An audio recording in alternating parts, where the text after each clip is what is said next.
अयोध्या बाबरी विध्वंस की आज सीबीआई कोर्ट में पेशी है। पेशी में अयोध्या से बाबरी विध्वंस के आरोपी भी पेश हो रहे हैं। अयोध्या सरयू घाट पर विध्वंस के आरोपी पूर्व विधायक पवन पांडे, पूर्व प्रदेश अध्यक्ष शिवसैनिक संतोष दुबे, महंत गांधी यादव ने सरयू घाट में सरयू आचरण कर जय श्री राम के नारे लगाकर लखनऊ के लिए रवाना हुए। वहीं कार सेवक संतोष दुबे ने सरकार से मांग किया है कि विवादित ढांचे के मुकदमे को समाप्त कर देने चाहिए। सुप्रीम कोर्ट ने राम मंदिर के पक्ष में फैसला लिया है। सुप्रीम कोर्ट ने माना है कि वे स्थान राम जन्मभूमि की है। आज राम मंदिर निर्माण शुरू हो चुका है। अब इस केस का कोई मतलब नहीं है। यह हमारा मकान था जिसे गिराकर नया मकान बनाया जा रहा है। इसको इसी तरह समझना होगा। हमें गर्व है कि विध्वंस किया है, उसमें कोई सवाल नहीं है। यह राम का कार्य था। राम कार्य के लिए मृत्यु भी आए तो कोई बात नहीं। वहीं पूर्व विधायक पवन पांडे का कहना है कि आज का दिन ऐतिहासिक दिन है। मुझे गर्व है कि कलंक को मिटाने के लिए मेरे खिलाफ मुकदमा है। हमने बाबरी ढांचे जैसे कलंक को मिटाया है।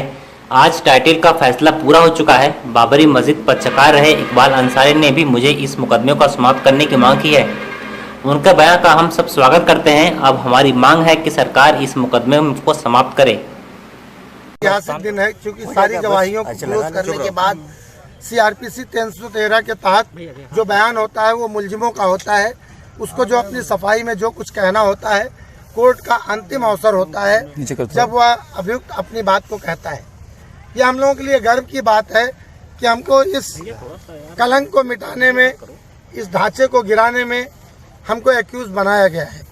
हमने जो बात 90 से पहले कही थी वही बात आज भी कह रहे हैं कि हम उस बाबरी ढांचे के रूप में जो अयोध्या में कलंक था उसको मिटाने पर गर्व महसूस करते हैं।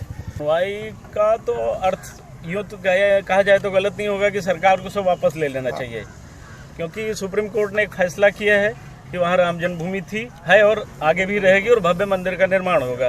तो इन परिस्थितियों में उस केस का कोई मतलब नहीं। हमने अपनी संपत्ति थी, हमने अपने पुराने मकान को ढाया है और उसकी जगह नया निर्माण करने चल रहे हैं। तो और इसके अतिरिक्त जो लोग इस पर जबरदस्ती महज जिद मान करके विवाद कर रहे थे, उनमें से जो वादी मुकदमा थे उनके बेटे श्री इकबाल अंसारी ने कहा है कि जो इसमें आरोपी बनाए गए उनसे मुकदमा वापस लिया जाए, ख़त्म किया जाए। मैं उनके इस बयान का स्वागत करता हूँ, ये सही भी है। जहाँ तक मेरा व्यक्तिगत हम तीनों भाइयों का प्रश्न है, मैं और श्री पवन पांडे, श्री गांधी यादव जी का जहाँ तक सवाल है, हम लोगों ने जो कुछ किया है हम अपने को इस पे कहीं से अफसोस नहीं, मुझे खुशी है, गर्व का विषय है।